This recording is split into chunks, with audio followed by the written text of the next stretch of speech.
राधे राधे दोस्तों, जय श्री कृष्णा। हिंदू धर्म में एकादशी व्रत महत्वपूर्ण है। प्रत्येक वर्ष 24 एकादशियां होती हैं। जब अधिक मास या मल मास आता है तब इनकी संख्या बढ़कर 26 हो जाती है।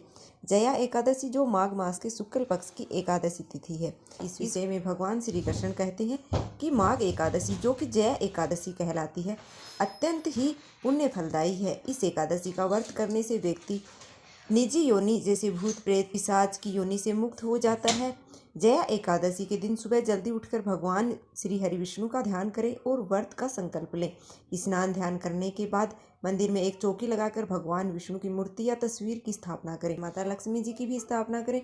अब भगवान विष्णु को चंदन का तिलक, मौसमी फल, फूल, तिल, धूप दीप अर्पित करें। इसके बाद में विष्णु सहस्त्र नाम या फिर नारायण स्रोत का पाठ करें, भगवत गीता का पाठ करें, मंत्रों का जप करें और व्रत कथा का पठन या फिर श्रवण करें।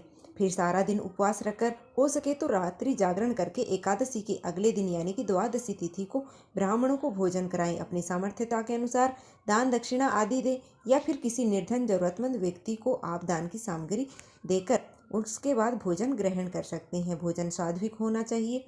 स्वयं भोजन ग्रहण करने से पहले भगवान विष्णु को तुलसी जी की पत्तियों के साथ सात्विक भोजन या फिर पंचामृत आप अर्पित करें, उसी को प्रसाद के रूप में ग्रहण करें। उसके बाद में सात्विक भोजन करके अपने व्रत का पालन कर सकते हैं, यानी कि व्रत खोल सकते हैं। एकादशी व्रत में तुलसी के पत्तों का सेवन करके ही आपको खोलना चाहिए। इस बार एकादशी के दिन भद्रा लग रही है, लेकिन द्वादशी तिथि में बहुत ही शुभ योग बन रहे हैं, जो कि त्रिपुष्कर योग है। त्रिपुष्कर योग 3 ग्रहों के मिलने से बनता है और यह योग खासकर शनिवार रविवार के दिन आने वाली द्वितीया, सप्तमी और द्वादशी तिथि को बनता है। इस योग में किए गए शुभ कार्यों में 3 बार करने का शुभ अवसर प्राप्त होता है।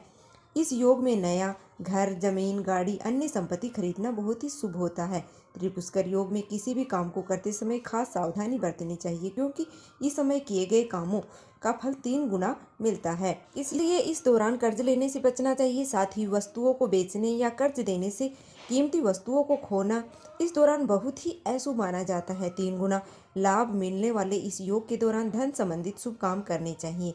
पूजा पाठ, दान या फिर धार्मिक यात्राएं करना भी शुभ हो सकता है। कीमती चीज़ों की आप खरीदारी कर सकते हैं। इस योग के दौरान जमा किया हुआ पैसा भी आपके लिए शुभ फलदायी हो सकता है और भविष्य में आपका बैंक बैलेंस बढ़ने की संभावना ज़्यादा होती है। त्रिपुष्कर योग में कभी भी कर्ज लेने से है वो बचना चाहिए, क्योंकि इस योग में लिया गया कर्ज वह जीवन भर चुकाने में बहुत ही मुश्किलें आती हैं, या कभी कभी ऐसा होता है कि जीवन भर आप कर्जे में डूबे रह सकते हैं। अगर इस योग में किसी को मन वचन कर्म से कोई दुख पहुंचाया जाए, तो हानि पहुंचाई जाए, तो उसका परिणाम स्वयं को भी जीवन में 3 बार भोगने को मिलता है। आप जानते हैं एकादशी व्रत की तिथि का शुभ मुहूर्त और भद्रा काल के समय के बारे में, और साथ ही जानेंगे भद्रा का वास इस बार कहाँ रहने वाला है। इस बार माघ शुक्ल पक्ष की एकादशी तिथि 7 फरवरी शुक्रवार को रात्रि में 9:27 से प्रारंभ होगी। एकादशी तिथि का समापन 8 फरवरी शनिवार को रात्रि में 8:15 पर होगा। ऐसे में हिंदू पंचांग के अनुसार इस बार जया एकादशी का व्रत 8 फरवरी दिन शनिवार को रहेगा। 7 फरवरी शुक्रवार को दशमी तिथि के नियमों का पालन किया जाएगा। 8 फरवरी शनिवार को ब्रह्म मुहूर्त सुबह 5:30 बजे से 6:18 तक रहेगा। सूर्य उदय सुबह 7:07 पर होगा। सूर्यास्त शाम को 6:14 पर होगा। प्रातःकाल पूजा का मुहूर्त है वह सुबह 5:47 से 7:05 तक रहेगा। शाम की पूजा का मुहूर्त है वह शाम को 6:06 से 7:24 तक रहेगा। इस दिन राहु काल का समय है वह 9 बजे से लेकर के और 10:30 बजे तक रहने वाला है। भद्रा सुबह है 8:48 से शुरू होगी, जो कि रात्रि के समय 8:15 तक रहने वाली है। यानी कि इस बार पूरा दिन है वो एकादशी व्रत में भद्रा रहने वाली है। द्वादशी तिथि प्रारंभ होगी 8 फरवरी शनिवार को रात्रि में 8:16 पर। द्वादशी तिथि समाप्त होगी 9 फरवरी रविवार को शाम को 7:25 पर। इस बार द्वादशी तिथि में बहुत ही शुभ योग बन रहे हैं। इस दिन सूर्योदय होगा सुबह 7:06 पर और सूर्यास्त शाम को 6:15 पर होगा। ब्रह्म मुहूर्त है वह सुबह 5:59 से 6:17 तक रहेगा। प्रातःकाल पूजा का मुहूर्त है वह 5:46 से 7:04 तक रहेगा। अभिजीत मुहूर्त दोपहर 12:13 से 12:58 तक रहेगा। त्रिपुष्कर योग का शुभ संयोग इस बार शाम को 5:53 से 7:25 तक रहेगा, जो कि अपने आप में बहुत ही दुर्लभ और शुभ योग है। अमृतकाल सुबह है 7:58 से 9:34 तक रहेगा।